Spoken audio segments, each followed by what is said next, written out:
If you were deciding what basic human rights included, what would you include? Access to food and water, the ability to clothe and house oneself?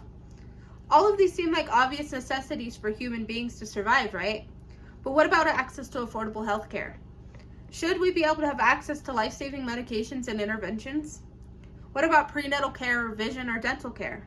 Our country currently lacks an affordable, equal access to quality health care, and affordable access to health care should be a right and not a privilege. The Universal Declaration of Human Rights states that everyone is entitled to all the rights and freedoms set forth in that declaration without distinction of any kind, such as race, color, sex, language, religion, political or other opinion, national or social origin, property, birth, or other status. The Union Declaration of Human Rights was drafted by several individuals spanning several different cultural, ethnic, legal backgrounds. In the 25th article of the Declaration, it states, "Everyone has the right to a standard of living adequate for the health and well-being of himself and his family, including food, clothing, housing, and medical care and necessary social services." Here it's considered a human right for health care, but the implication is lacking in the American insurance system. It is time that we follow through with what we know to be basic human rights and afford people the quality insurance and health care.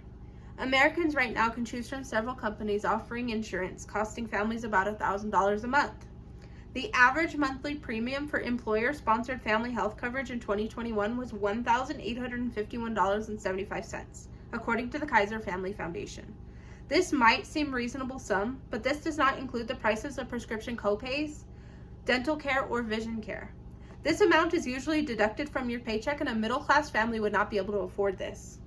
Options for insurance are limited, and several factors can play into your cost, including location, age, plan coverages, and pre-existing health conditions. Some might argue that access to low-income medical insurance is a solution. However, income restrictions in place make it difficult for the middle-class family to apply and qualify. With the raising prices of gas, food, and utilities, the definition of poverty has shifted, and the middle class has become left out. The middle class consists of 52% of the United States. This leaves the largest class of people unable to qualify for low-income insurance and having to pay out-of-pocket outrageous premiums. These income restrictions create a barrier for our family trying to break out of the vicious generational poverty cycle.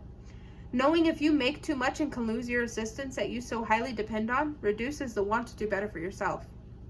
Poverty is a huge factor in general health as well. Economic stability, including poverty, is considered a social detriment of health. Broadly, social detriments of health are factors outside of medical care a person receives that drives health outcomes. More than 80% of what goes into how healthy people are is not driven by the care they receive, but the social detriments of health, which includes food insecurity, housing instability, and other factors. So those who are low income are more likely to experience medical problems, and while they have insurance through low income qualifications, it can be difficult to find providers who accept state insurance, and the care received from providers who honor state access tend to be poor. People with low socioeconomic backgrounds are then left with limited access to poor quality health care.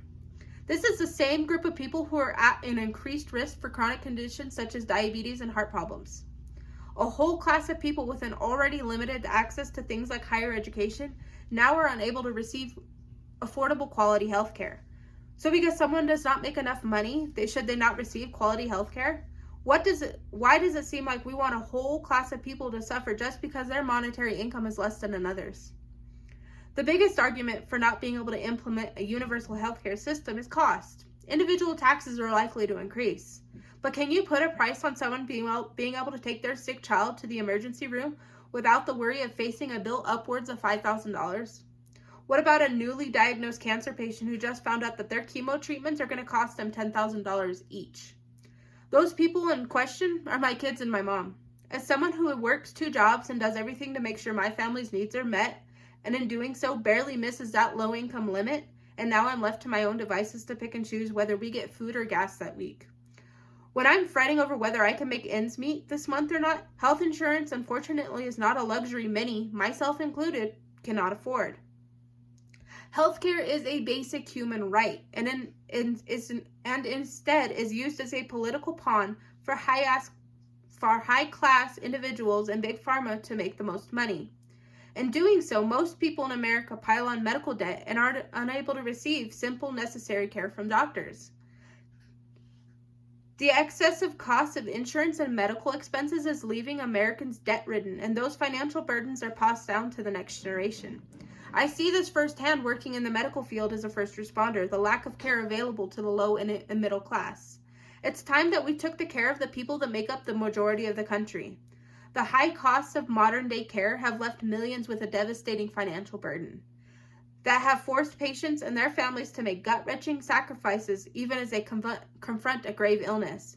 Imagine being faced with a grave diagnosis such as cancer, and your first concern is not healing, but instead is whether or not you can afford this right now, or how you will continue to work. This is the sad reality with the current state of our medical system. It's no doubt that American insurance system is flawed. It's a money-making business out to line the pockets instead of provide quality healthcare to American people. This is an issue that is kept on the back burner, and it's time that it gets addressed. Healthcare is a critical component to a functioning society, and as previously mentioned, is seriously lacking. It is time that people stopped having to make hard choices for things that are natural-born rights. All people, regardless of age, sex, race, or cultural background, deserve access to good, quality healthcare.